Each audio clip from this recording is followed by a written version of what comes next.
Good morning. How's everybody doing today? I know it's been a bit of a go at the conference. I'm glad that you're all here. My name, by the way, is Gerald Graham. I'm the moderator for the debate today and happy to do so. I'd like to welcome you all to the Northwestern Ontario Regional Conference. Of course, it's the leaders' debate today. I'd like to welcome all of the delegates that are gathered here from across Northwestern Ontario.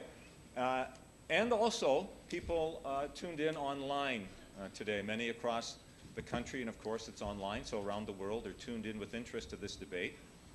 I'd like to thank, and for people that are tuned in online today, I'd just like to acknowledge all of the municipal leaders, businessmen and women, politicians, reeves, councillors from across Northwestern Ontario that have gathered here today. So welcome, and again, welcome to people online.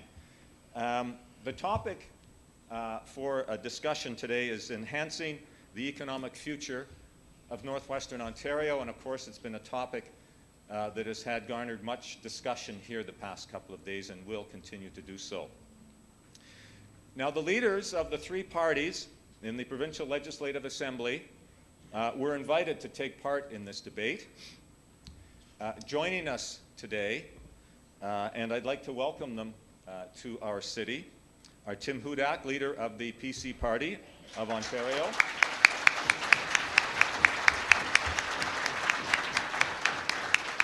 And I was just thinking I was going to say on my left, but I decided not to.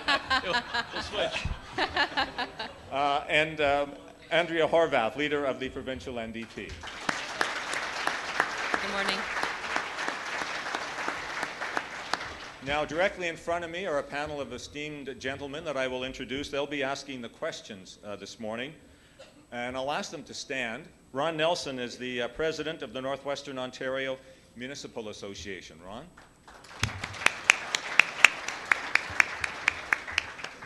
Andy Scribilo is the president of the Northwestern Ontario Associated Chambers of Commerce. And Ryan Renard is the president of the Northwestern Ontario Development Network. Now, after the questions from these gentlemen, after each question, Mr. Hudak and Ms. Horwath will each have 90 seconds to respond. After that, they will have another 45 seconds for rebuttal. We'll then move on to the next question. To help each of you with your time, to time your responses, we have a set of lights. Most of you can't see them, but the green light on here means go. You can talk. The yellow light means you have 15 seconds remaining. And of course, the red light means stop. And if you have a hard time figuring that out, that's where I come in to help you know what stop means. Now, before we get to the first question, each of our leaders here this morning will get 3 minutes for opening statements. We flipped a coin last night, Mr. Hudak, and the PCs won the coin toss, and Mr. Hudak will go first with his opening statement. Well, thank you very much, Gerald. Friends, thank you very much for the kind invitation to be here for the Northern debate, and to our organizing groups. Thank you very much for today's event. C'est un plaisir d'être ici avec vous aujourd'hui au magnifique Nord-Ouest de l'Ontario encore une fois. It's a great pleasure to be back here in Thunder Bay and in Northwestern Ontario to talk about the future of this province, particularly the future of Northwestern Ontario and Northern Ontario. Because in 13 days, Northern Ontario families face a very important decision. The choice of 4 more years of Dalton McGuinty, who you know is going to increase your taxes, drive up your hydro bills, and drive more jobs out of Northern Ontario, or he can choose change. An Ontario PC government that will bring good jobs back to Northern Ontario, that will give families relief and make our communities safer. And I'm really pleased to be here with Andrea Horwath, who I have tremendous respect for. We're practically neighbors down in Hamilton, Niagara. I do want to say I'm disappointed that Dalton McGuinty chose not to be here today for this important debate. It's kind of par for the course, because in Northern Ontario's greatest time of need, when we've seen 60 mill closures, more than 20,000 jobs lost in Northwestern Ontario alone, Dalton McGuinty has been AWOL, absent without leave. and he's AWOL from the debate today. So you have two choices for change. I'll ask you to support the Ontario PC Party and our strong candidates to bring the kind of change that will bring jobs back to the north, that will lower taxes for job creators, encourage investment and job creation again, that will bring average families in Northern Ontario relief. I mean, you live in Northwestern Ontario. Heating your home is hardly a luxury. And Dalton McGuinty put the HST on your heat and your hydro. A PC government I lead will take the HST off heat and hydro for every northern family and take that debt retirement charge off your hydro bill as well, because families have paid enough. For a typical family living in Dryden, Kenora, Thunder Bay, that's about $275 in savings right there. Secondly, we will build strong northern communities. I will ensure that every town, city, and village has access to gas tax revenue to support your priorities. Because right now, with the McGuinty gas tax model, only 1 out of 6 northern communities gets any gas tax revenue. I will ensure 6 out of 6 and let you decide what your priorities are. Is it a road? Is it a bridge? Is it transit? You'll decide. And I'm also proud to stand with my great team here, with Fred Gilbert, Anthony LeBlanc, Rod McKay, and Kenora Rainy River, a strong team of leaders who will make a difference for Northern Ontario and our province as a whole. Thank you very much.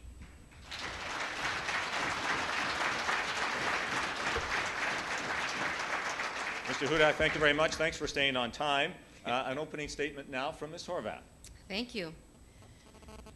You know, we haven't had many chances at all to debate what really matters in this campaign. And that's not fair. It's not fair to the everyday people who have an important decision to make in a couple of weeks. So I'd like to thank the organizers of today's event, NOMA, NOAC, Nodden? Nodden to Nodden. And I want to thank you all actually for putting this debate together, and to Mr. Hudak as well. Thank him for joining me in having this debate here in the North. Respect for the North. You know, I came to Thunder Bay on the second day of the election campaign, exactly for that reason. Because respect is not just a fine word. Respect is part of doing politics differently. Respect for the unique challenges facing people in the North. Respect for the huge contribution that the North makes to the economy of our entire province. Respect for the North's resource wealth. Respect for First Nations voices. And respect for the North's ability to make its own decisions about its future. And as Premier, I will make sure that respect is backed up by real change. Change that puts Northerners first. Change that creates good jobs and makes your life more affordable. Change that gives you more control over your resources. Change that makes sure that you have the same quality and access to health care as other people in this province. You know, families are being hammered all over Ontario, but here in the North, things hit harder. Longer distances, colder winters, higher energy prices, a long list of shutdowns and closures and staggering job losses. The result is that thousands of Northerners are desperate for relief. Les hivers sont plus durs dans le Nord. La vie ne devrait pas être plus difficile. Winters are tough in the North. Life shouldn't be. New Democrats will not sit by and watch Northern communities struggle while life gets expensive and people scramble to find work. Instead of making it harder to pay your bills, I'll make it easier by taking the HST off home heating, off hydro, and reducing it on gasoline, as well as capping gas prices at the pump and getting electricity prices under control. Instead of watching the healthcare gap in the North watch it grow, I'll close it, hiring new doctors and making sure we're bringing family health centers to Northern Ontario. You'll have to wrap, Ms. Horwath. That's fine. Thank you very much for the opening comments. It's time for a new Premier at Queen's Park, and I am just the woman for that job.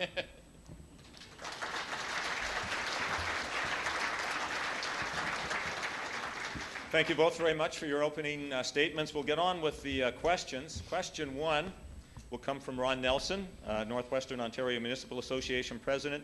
The first responder to that question will be Mr. Hudak. Ron Nelson. Thank you. The first question will be regarding industrial energy pricing.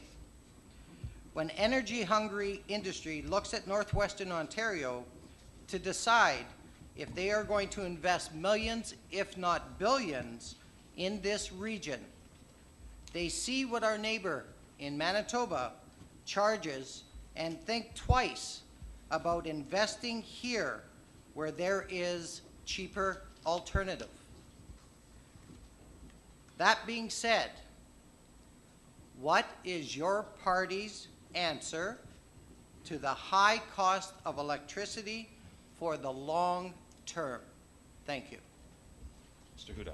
Well, thank you, Ron, for the question. I know from my time in Northwestern Ontario and Northern Ontario as the Minister of Northern Development and Mines, as tourism, culture, recreation industry, how important energy is to businesses and to families.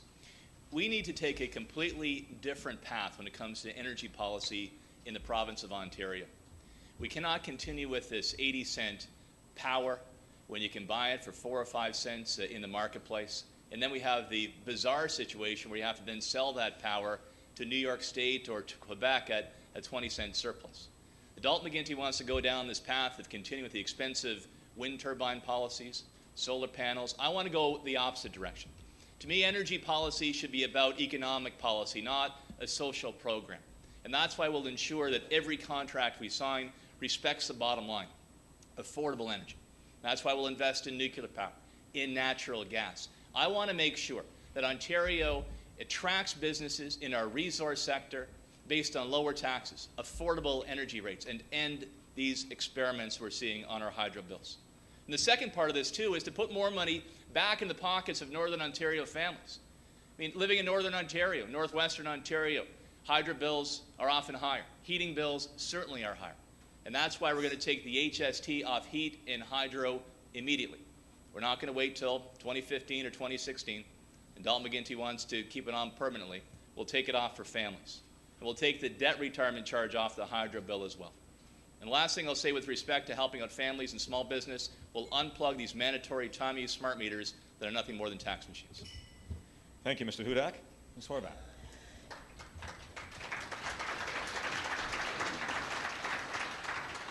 There's no doubt that Ontario's energy prices make this province uncompetitive, and nowhere is that felt more than in Northwestern Ontario, particularly, Northern Ontario overall. But in the Northwest, you can generate so much hydro at such a cheap rate, and seeing the rates that you have to pay that make your industries uncompetitive is like rubbing salt in a wound.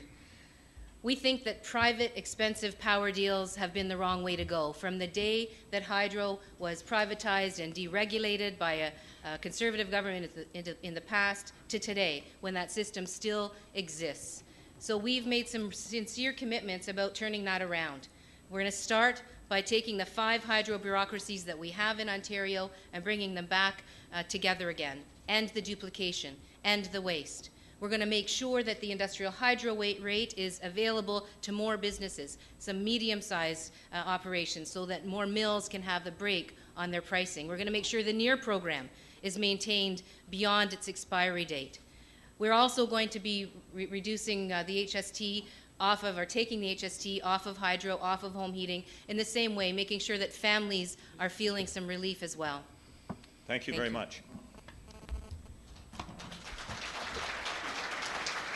Now, after each question, each of the leaders will get 45 seconds for either a rebuttal or to add supplementary information to the question. Mr. Hudak. You bet. I mean, the big change we have to make when it comes to hydro policy, when it comes to jobs, environmental policy, Dalton McGuinty and his government have been captured by Southern Ontario special interests. They spend their time trying to fulfill the wish list of the Southern Ontario special interests, and they don't seem to care about the impact on jobs, on families, on small businesses in Northern Ontario. The Far North Act is part of that. We'll probably talk about that later in the debate. We'll repeal the Far North Act. Energy rates have gone out of control because of these experiments like the Samsung deal. Only one party will say no to the Samsung deal. Only one party will say no to the feed-in tariff program and make energy about economic policy and growth. And only one party, the Ontario PC party, will give families relief by taking the HST off hydro immediately, not 2016 like the NDP will do. Ms. Horwath. Thanks. You know, I think the worst, most failed experiment in electricity is the one that we're all struggling to deal with still today, and that's the privatization and deregulation of hydro. And I'll say that quite firmly. That experiment is the mess that we are now struggling to deal with. And so I believe that we need to change that. I believe we need to make sure that hydro rates are set in this province based in the public's interest, based in the interest of competitiveness. Everyone here knows that just across the border, raw logs are being shipped because they can be milled cheaper across the border. Whether it's Quebec, whether it's the other side of Northern Ontario, this side of Northern Ontario to Manitoba. That has to stop, and the only way it's going to stop is if we get a handle on electricity pricing by changing our electricity system. Thank you. Thank you. Question 2 this morning comes from Andy Scribilo, Northwestern Ontario Associated Chambers of Commerce. First to answer the question will be Ms. Horwath. Andy. Title of our first, Unleashing Resource Benefits. Ontario's future international competitiveness and our standard of living could well be determined by how we approach the economic development of our remote regions. Not only does more of our untapped natural resources wealth lie in remote regions, the people who can most help us leverage it live in them as well. Businesses, especially mining companies, are ready to invest in Northwestern Ontario and unleash the economic potential of our area, benefiting our businesses, potential employees, and government coffers at a time of debt crisis. However, the proponents are locked in an ongoing regulatory process and cannot get approvals. If we cannot effectively support projects near existing infrastructure like the Bending Link Iron, more remote projects such as those associated with Ring of Fire are daunting. Development of Crown land to attract investment in the north has been a promise unsuccessfully kept by all three main political parties over the last 20 years. Regulators are not held accountable, nor are there consequences for the impact of their actions when their actions create delay or confusion. There is no senior government person responsible for both advocating for development and also delivering on timely approvals. What will you do as Premier to change this current system to allow our economy to be stimulated? Ms. Horwath. Thank you. You've raised a very serious frustration that is being felt, I think, across the north. And it culminated in the way that the last big piece of legislation, the Far North Act, was handled by the McGuinty Liberal government. We saw chambers of commerce, municipalities, First Nations, all line up saying this is not the right direction to go, and yet the government plowed ahead. And so the amount of uncertainty, unfortunately, still remains in terms of the Ring of Fire and other development. There has to be real commitment to making sure that not only First Nations voices are at the table making decisions about the kinds of development and extraction that are going to happen on their lands, make sure that their people are getting some of those jobs, but also make sure that that's done in a way that is protecting our environment and moving our northern economies, further ahead in terms of ability to create wealth for the north. I think a big piece of the puzzle has also got to be processing of those resources in Ontario. I have to say that too many resources are pulled out of the ground and shipped somewhere else for processing, putting money in the pockets of people outside of Ontario. So I'm going to change the Mining Act to make sure that at least we have a look at what's leaving Ontario. Right now, you probably all know this, in the Mining Act, if minerals are going to be shipped out of Canada, they need ministerial sign-off. The very least we can do is not sit on our hands and idly watch these minerals go elsewhere for processing. We need to make sure there's ministerial sign-off if those minerals are going out of Ontario. Thank you. Ms. Horwath, thank you. Mr. Hudak. Northern Ontario is not only beautiful, it's filled with vast and valuable natural resources that are the envy of the world over. And as other economies grow, and we know the Americans will eventually rebound, developing economies like China and India, we have a choice. We can open up our doors to job creation and investment, or we can listen to the special interests and close them. I want to see jobs here in Northern Ontario, good jobs, the kind of jobs that are the ticket to the middle class. So let me tell you a little bit about Changebook North. You know, I had the chance to serve as mines minister. We brought in the remote mine tax waiver. We lowered mining taxes. We had a commission to reduce red tape to encourage more development. And at the end of the day, Ontario was #1 in Canada and in the world for mineral investment. Today, number 19, 7th in Canada. I set out two very clear goals when it comes to resources. Make Ontario #1 in mining again in Canada, #1 in forestry. What does that mean? Clearing aside the red tape, working to make sure we encourage investment. It means also sharing the mining tax revenue with host municipalities and host First Nations. And when it comes to Crown land development, also part of our Changebook North plan. I mean, here I hear projects from Dryden all the way down to North Bay to utilize Crown land for cottage lot development, for resource development. We'll clear aside the obstacles and put jobs as job #1 when it comes to Northern Ontario. Ms. Horwath, rebuttal or add more information? Well, it seems to me that the people who are not getting the benefit from the wealth of the North is the people who live here. And certainly the priority has to be making sure that our raw resources, whether it be minerals or whether it be logs, are milled and processed in Northern Ontario. I think we need to do a lot better at making sure that those processing jobs are here.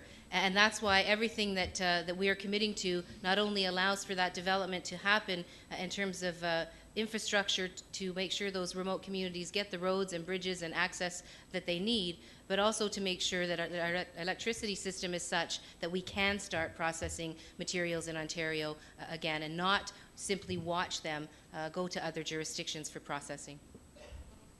Mr. Hudak, rebuttal. Let me hit on one more aspect, too, of Changebook North. As Premier, I will repeal the job-killing Far North Act. And let me tell you why. The Far North Act it's probably the best example of how the current government under Dalton McGuinty has lost touch. It basically would freeze half of Northern Ontario in time, rope it off like some kind of museum exhibit to be looked at but never touched. This is wrong. People actually live in Northern Ontario. First Nations that want to develop jobs, that want to see investment, that aspire to see better days for their kids and their grandkids. I will repeal the Far North Act. I won't replace it with Far North Act Junior. My focus will be on jobs and investment and developing these resources so Ontario and Northern Ontario will lead again.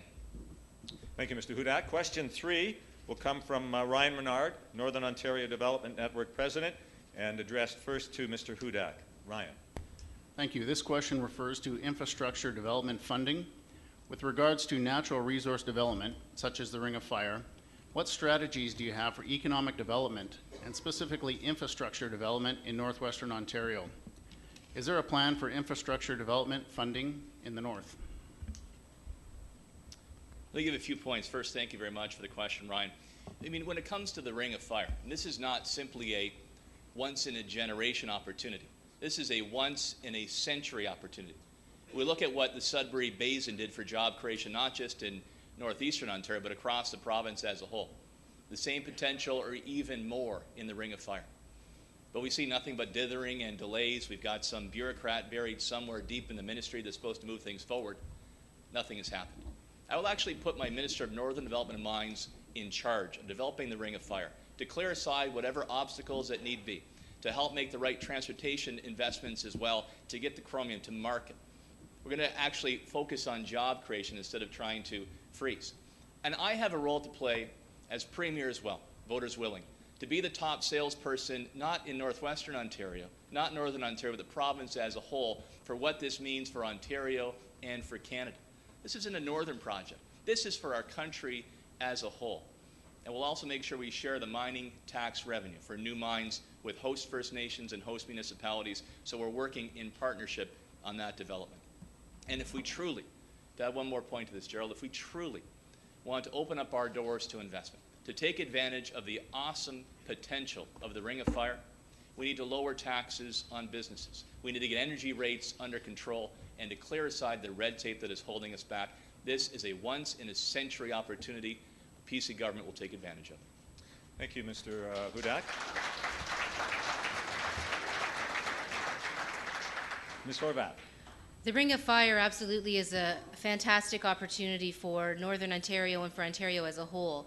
But the risk is that we're not going to be able to realize that opportunity because we're not going to be able to have the infrastructure to put in place to be able to get those minerals out of the ground, to get that chromite mined. So we've made some serious commitments around infrastructure investment, not only to Ring of Fire, but also to municipalities overall in Northern Ontario. We know that municipalities are having a tough time making a budget work when they simply don't have the resources. With the downloading that's gone on, municipalities simply are unable to do that kind of work. So not only have we committed to the upload of social services and other downloaded costs off of municipalities, but we've made a commitment to dedicated funding for roads and bridges, and as well we'll be making significant commitments to Ring of Fire infrastructure of the $35 billion infrastructure fund that we've got in place. We recognize that a small municipality, for example, will take their entire capital budget to simply replace one bridge. That's not acceptable, and that's not going to get us where we need to go in terms of not only accessing the Ring of Fire development, but bringing workers and goods and supplies in and out of that development. So our commitment is a strong one. We know that the Ring of Fire is an important new opportunity, but it has to be one that creates good jobs and that allows us to take advantage of it in a way that we can all move forward to make the North more prosperous. Thank you. Supplemental, Mr. Hudak.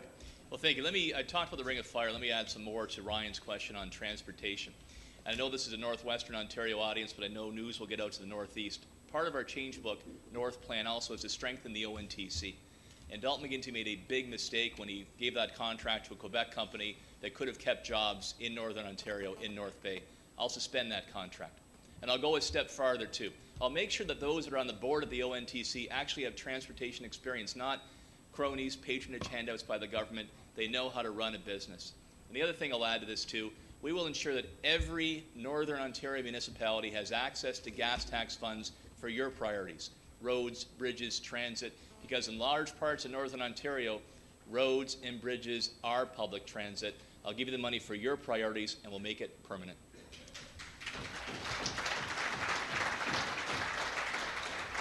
Supplemental to Ms. Horwath. Well, rather than divide up an existing pie in terms of the gas tax, we're committed to actually increasing the amount of funding that goes to municipalities. I don't think you should have to fight with other municipalities on that one pie called the gas tax, and that's why we've made a commitment specifically for $70 million in each of the first 3 years, for $210 million for help with infrastructure, but as well the $35 billion overall infrastructure fund. We know that some of that will be earmarked for the Ring of Fire development. It's very clear that continuing on the road that we've been and dividing up a shrinking pie or a static pie on the gas tax isn't good enough, and we need a partnership with municipalities, not only here in the north, but all around Ontario that don't have access to the gas tax at this point. Thank you, Ms. Horwath. Our next question comes from Ron Nelson, and it will be addressed first to Ms. Horwath. This one is regarding roads and bridges infrastructure. Municipalities are responsible for a significant amount of infrastructure, more than any other level of government. There is currently a $60 billion deficit, which represents a $1,200 per household increase in property taxes. This is not affordable in rural and northern communities with low and shrinking tax bases. An extreme example is in the city of Kenora, with a total of 18 bridges that were downloaded, of which 11 require immediate maintenance with their repair and replacement costs expected to reach $20 million within the next 5 years. That is unbearable. That is a burden on the community of 15,000 people and an annual operating budget of approximately $25 million. If you become Premier, will you create a separate, new, predictable, and permanent fund that will be for municipal roads dedicated to these programs and what we see as our benefits? Thank you. There's no doubt that municipalities are struggling with costs that they simply are not going to be able to cover off. I've sat with mayors of smaller communities here in the north who've told me that their entire capital budget for the next 10 years will be eaten up by one bridge replacement project. And they don't have the tax base to support that. Their communities are shrinking, as you said, Ron. People are losing jobs and moving away, and the tax base is not sustainable, and in fact is going in the opposite direction. So yes, and I mentioned that in my previous remarks. We have made a commitment, and our commitment is the down payment on that commitment is that first 3 years that I've already indicated that we're putting in place. But that's a down payment. That's a way of saying to you, I understand the problem, I acknowledge the problem. I used to sit around a municipal council table in Hamilton. I know what it's like to try to deal with the massive demands on municipalities and struggle under unfair funding situations when we've had the downloading that we've had to deal with over the last number of years. So I am absolutely dedicated to making sure that that burden is shared, taken off of you in terms of your capital needs, but also in terms of your operating needs. And that's why I have said very clearly, I will upload the remaining programs that are on your budgets back to the provincial government, and on top of that, we'll fund the bridges and roads, but we'll also make sure that your child care systems are made whole, because we know that child care has been hit hard with the removal of younger kids out of the system. I'm here to be a partner with municipalities to make sure that your needs are being met and the needs of your people are being met. Thank you, Ms. Horwath. Mr. Hudak. You know, thanks, Ron, for the question. And I've had the opportunity to work with many people here in the room today in the past as a cabinet minister, as leader of the Ontario PC party, voters willing as your next premier. I have trust in the folks here in this room. I think Dave Canfield knows what's best with his council for Kenora. I think Craig Nuttall knows what's best for his folks in Dryden. I think Tom Logren in Timmins knows what's best for his communities. That's why I take a fundamentally different approach when it comes to the gas tax model than my two opponents. Ms. Horwath does have a fund. I give her credit for that. The problem is it's an application fund that you have to jump through hoops. You got to get somebody's approval. It's kind of like a lottery system. I say no more of that. I'm actually going to give gas tax money directly to every municipality in Northern Ontario. And right now, under Dalton McGuinty's gas tax model, only 1 out of 6 northern municipalities gets any gas tax. Dalton McGuinty says, well, you have to have a subway. Not too many subways in Northern Ontario. Or a transit system. I say let you decide what your transportation priorities are. If you currently get gas tax money, you'll keep that level. Nobody gets less. But we'll throw in an additional $60 million each and every year in a permanent fund so every municipality has access, and you decide. Is it a road? Is it a bridge? Is it a transit system? You will actually decide, because you're elected officials, you understand your communities best, not some bureaucrats in Queen's Park, to help create jobs and make our traveling safer across Northern Ontario. Thank you, Mr. Hudak. Supplemental? For Ms. Horwath. Well, it's not the case, as Mr. Hudak claims, that our program is one of red tape and hoops, although I'm not surprised that he's familiar with our platform, because he's borrowed parts of it with taking the HST off home heating and hydro. But I am committed to this action. I know very well what it's like, and it's difficult, and it's sometimes very difficult to try to explain to your residents in your municipality why it is that the road continues to not be fixed, because you simply don't have the fiscal capacity to do so. So we are absolutely committed to a program that makes sure that we're partnering with you to get those capital repairs done, because it's not only a matter of safety, but it's a matter of everyday life for Northerners to be able to rely on their roads, to rely on their transportation systems.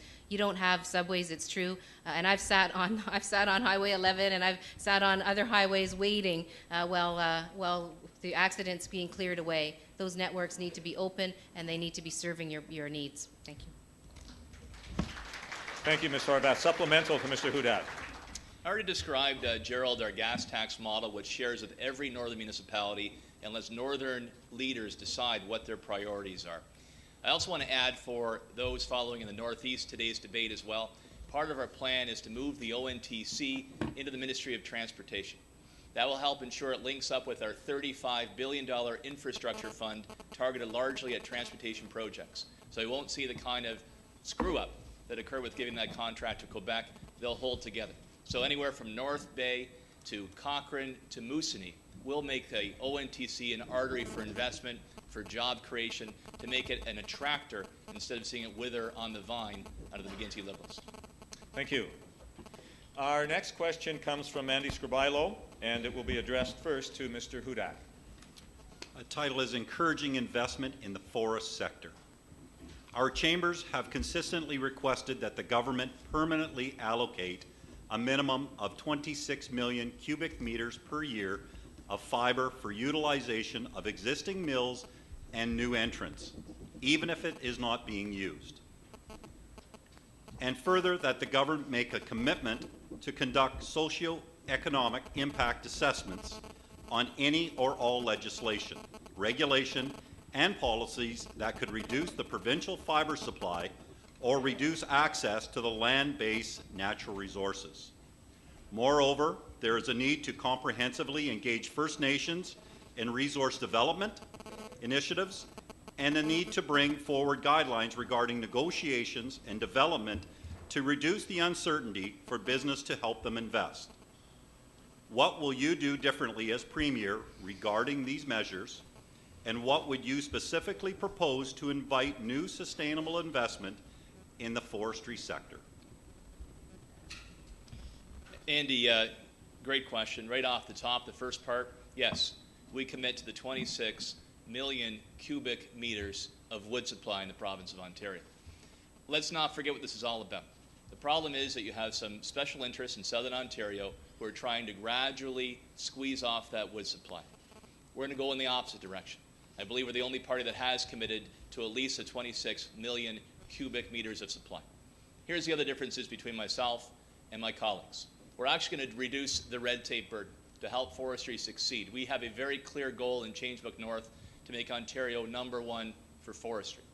And secondly, as the industry recovers, we'll also share the stumpage fees with host municipalities and host First Nations. I remember sitting down not too long ago with Grand Chief Stan Beardy to talk about the opportunities across northern Ontario and give First Nations a fair share to help move projects forward.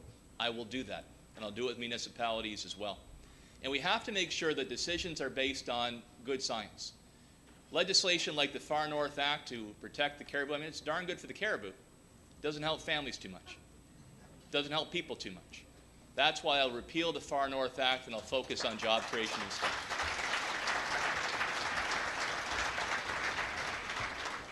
Thank you, Mr. Hudak.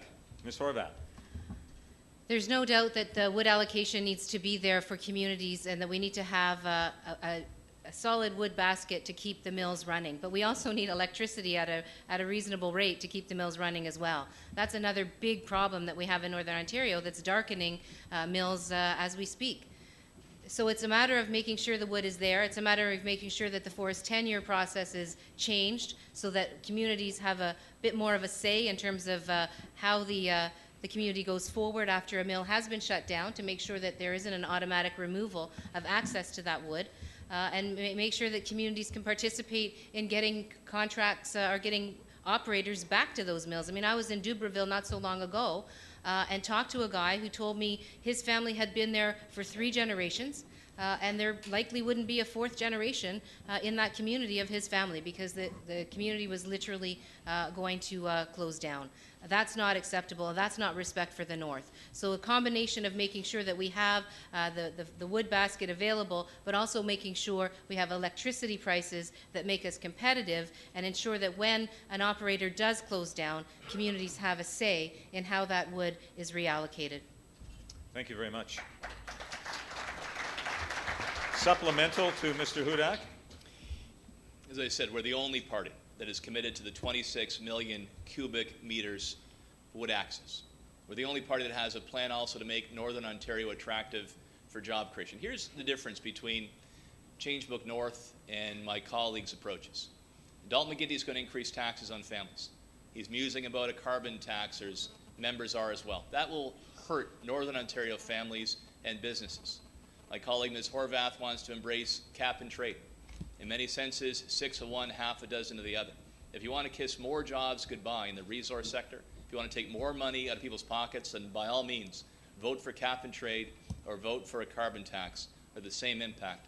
I say it's time to give families relief, to focus on job creation, actually lower taxes for businesses and for families both, so they'll spend in the northern economy and create jobs for a change. Thank you. Supplemental to Ms. Horwath. Unlike my other opponents, I don't favor across-the-board blank checks to companies that ship jobs out of Ontario. So on top of the specific initiatives around electricity and around forest tenure that I've mentioned, we're also going to make sure that those companies that are creating jobs are rewarded. So we're going to provide tax credits for companies that create jobs, that invest in plant and machinery, that train their workers on the job.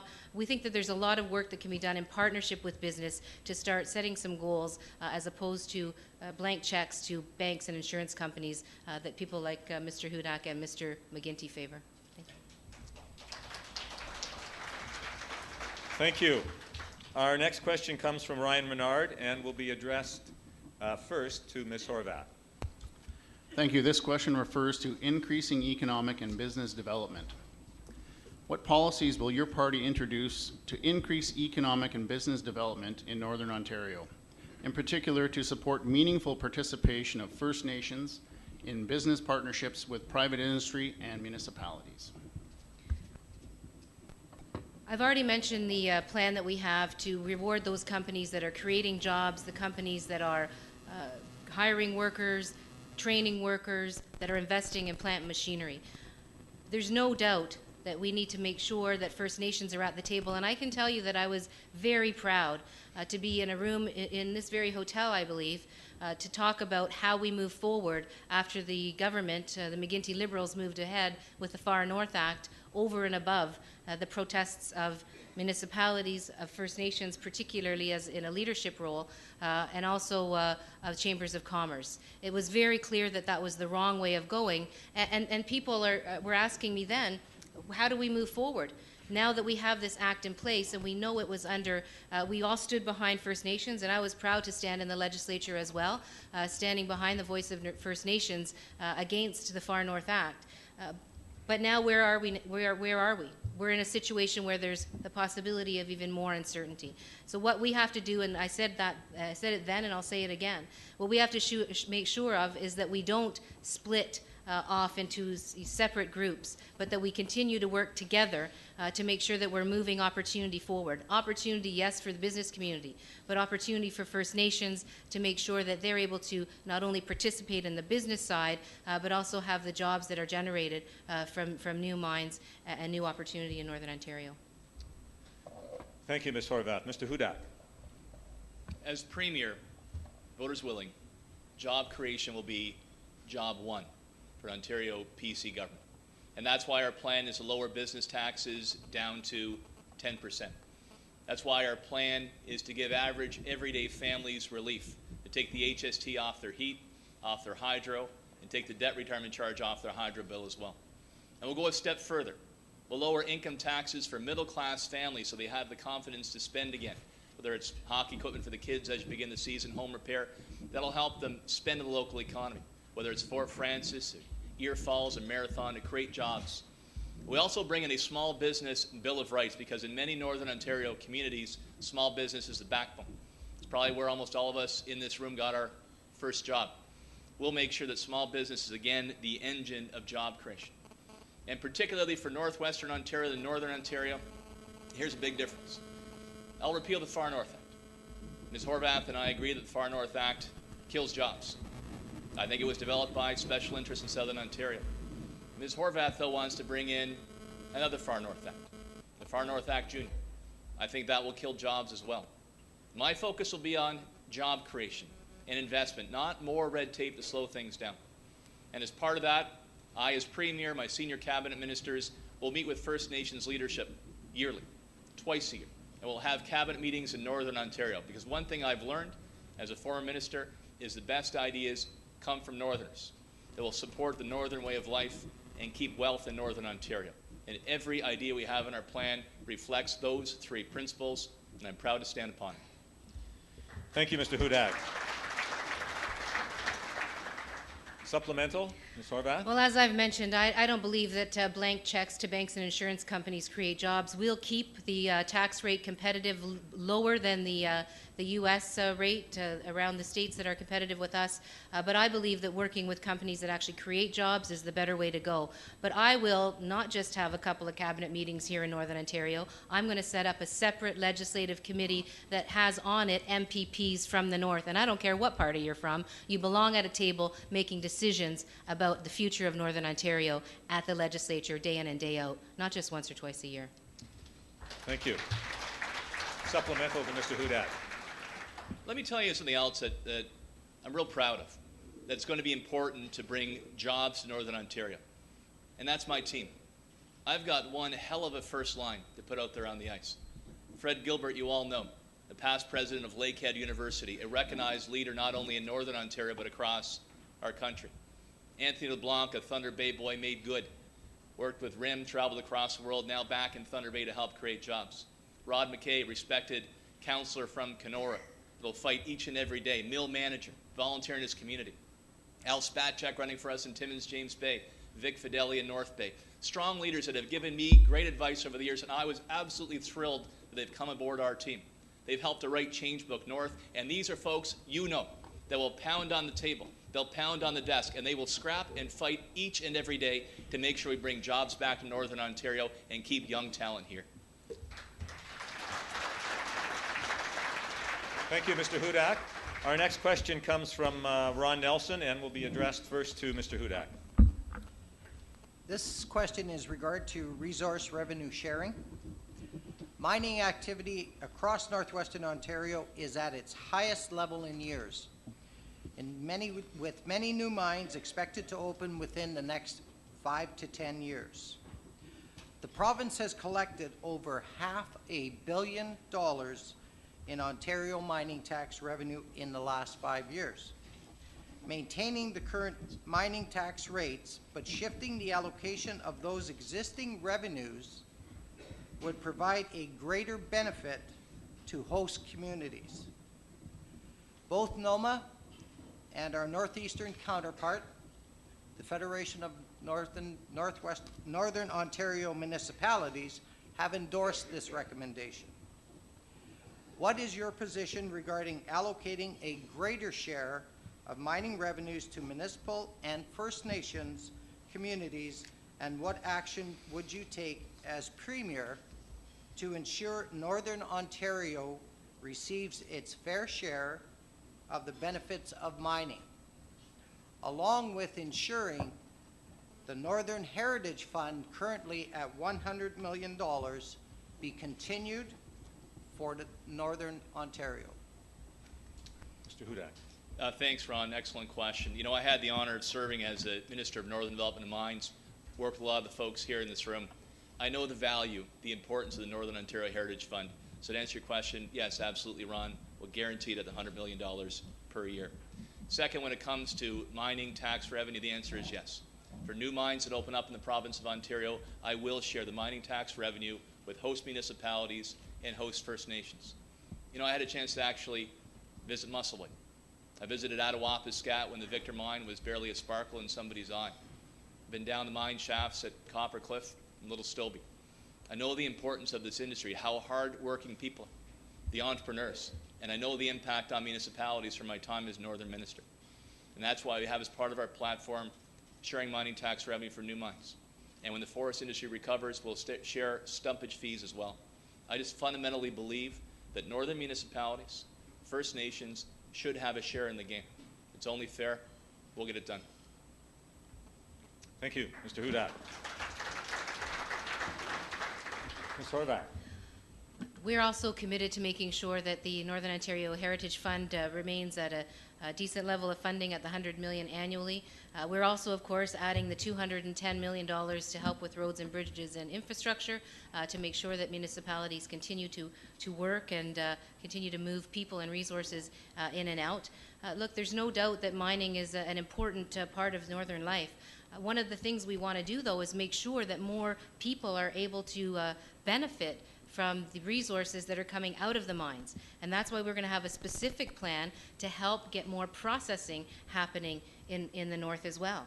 We know that lots of municipalities are in a position where the taxes are getting literally pulled out of the ground and sent to the south, but none of it's staying in the municipality, and yet it's the municipality that has to take care of the roads that are falling apart from the trucks that are rumbling back and forth in and out of the mining area. That's not acceptable. So we will also make sure the new mining revenue is going to municipalities, being shared with municipalities as well as First Nations, and making sure that the opportunity that the mines bring is not left just to the mining itself, but also to making sure that more jobs are created in the processing side. We also have a Buy Ontario policy that we'll talk about maybe a little later that ensures that our tax dollars are being used to put workers back to work in Ontario. So when we are trying to buy things like buses or refurbished trains, that kind of work gets done by Ontario workers. And the North Bay contract wouldn't have gone to Quebec if our Buy Ontario policy were in place, and I don't see that as a one-off. I see that as a policy initiative that must be implemented in Ontario. Thank you. Supplemental to Mr. Hudak. I think I answered your question, Ron. What about existing? Okay. Existing mines, I wish I could. The direct answer to you, Ron, is I can't at this point in time. We have a significant deficit that we need to cover. I will commit. For new mines that come into the province of Ontario, we will absolutely share the mining tax revenue. And as the industry recovers on forestry too, we're going to go a step farther and share the stumpage fees as well. And our tax relief, it was an option, but our tax relief will be for everyday families in addition. Let's not forget, there's a big difference here between Ms. Horwath and I. Well, we're on the same wavelength of giving HST relief. We hear from the same people. We're listening. Our relief is immediate. The HST will come off heat and hydro immediately in our first budget. Ms. Horwath's plan, unfortunately, waits until 2016 to deliver that hydro relief. I just don't think northern families can wait that long. We'll do it in our first budget. Supplemental to Ms. Horwath. Similarly, the challenge, I think, is that existing mines have done their numbers over the years and put their investment in, and they had assumptions around the tax levels. And so at this point, where we go is for the future in terms of the mining revenue. And I know that the budgets that we face at the provincial level are significant, but one of the things I'm committed to that Mr. Hudak has not committed to is starting to take the HST off gas and cap gas prices at the pump. I've been to too many municipalities in Northern Ontario where you drive from one community to the other and the gas prices can range 5, 6, 7 cents. That's unacceptable within a region. Gas prices should be stable within the region, so not only are we going to start taking HST off of gas, but we're also going to make sure that you know what kind of gas prices you're facing, regardless if you're here or 30 kilometers down the street in another municipality. Ms. Horwath, thank you very much. Actually, you've made my job easy today, keeping you both on time. That is the end. That's all the time we have for questions. Each of the leaders now have 2 minutes for a closing statement, and we will start first with Ms. Horwath. Thanks. In this election, you have a real choice. A choice between a government that respects the North or one that's ready to write it off. A government that puts Northerners first or one that ships jobs away and the prosperity that the North creates away with it. A government that listens to Northern voices or one that tells Northerners what was decided in Toronto. New Democrats offer a real choice in this election, a positive choice, a choice between the tired old ideas that aren't working or change that puts people first. The North has been taken for granted for far too long. Instead of swinging through, waving from a bus, and asking you to trust me every 4 years, me and my team of New Democrats will work to earn your trust every single day. And we will give you a real voice at Queen's Park. You know, like many of you in the North, I'm a fighter. And that should be no surprise. I'm from Hamilton, and I'm a New Democrat. So I'll make you this promise. I'll fight for families in North Bay, in Thunder Bay, in Wawa, Elliott Lake, Sault Ste. Marie, and across the North. And we will improve the lives and build opportunity of Northerners. It's time for affordable change, change that puts people first. Most of all, it's time for respect for the people and communities of Northern Ontario. C'est le temps pour un nouveau premier ministre à Queen's Park. It's time for a new premier at Queen's Park. On October 6th, vote New Democrat, and let's start building a better future for Northern Ontario. Thank you very much. Merci beaucoup, Miigwech.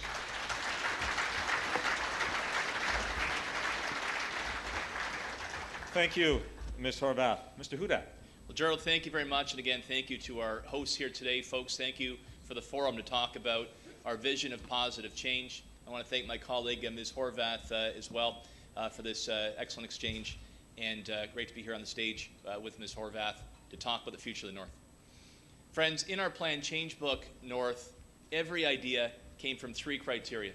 1, did the idea originate in Northern Ontario? 2, does it protect the Northern way of life? And 3, will it keep wealth in Northern Ontario? And that's why we brought forward ideas like sharing the gas tax with every municipality. As your next premier, job creation will be job 1. And that's why we'll clear aside the Far North Act and red tape that is holding back the incredible future of Northern Ontario. You know, it has been a tremendous honor to serve as a minister, as a leader of the official opposition, to work with you, to actually talk about the incredible potential of this province, and to share the sadness when you see young talent that has to leave Northern Ontario to the States or other areas because they can't find a good job. Friends, I want to fight each and every day to make sure that Northern Ontario is a leader again, the best place to find a good job, to keep resources in home communities so you can build stronger, more prosperous Northern communities. And I'm darn proud of the team that I've put together, leaders who you know will also fight each and every day for the people who sent them there to Queen's Park. Friends, that's the kind of province I want to build, the kind of change I want to bring to Northern Ontario. I thank you for all your support, your advice over these many years. I just ask for the opportunity to work with you with a new hat on. You know me. You know where I've come from. And you know the ideas in Change Book North came from folks here in this room. Let's work together. Let's build together. Let's capture that incredible potential that Northern Ontario represents. Let's keep our young talent here. And friends, let's make sure that Northern Ontario is a leader again in Canada. I look forward to that opportunity. Thank you very much for your time here today.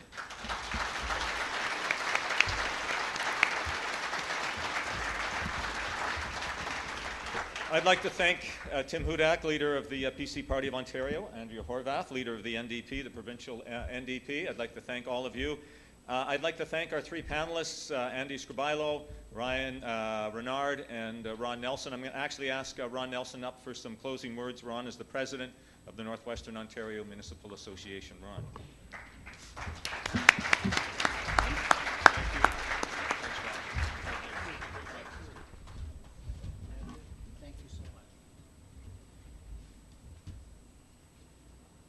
That concludes the formal presentation of our conference.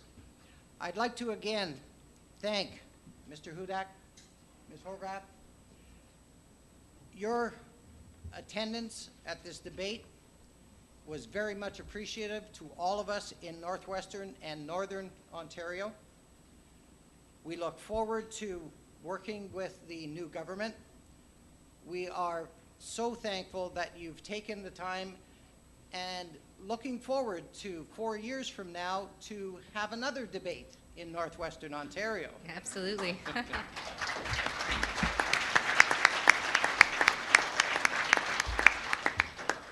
I would also like to thank Gerald Graham, our moderator.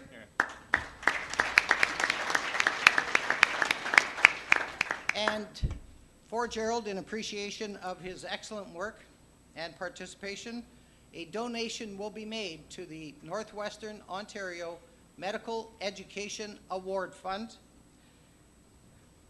Thank you.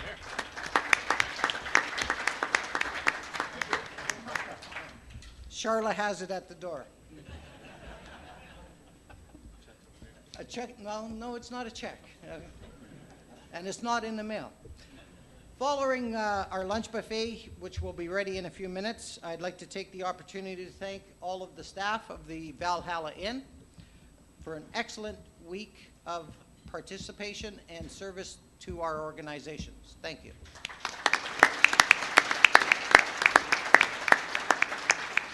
To our friends in the media, we thank you for participating in this event.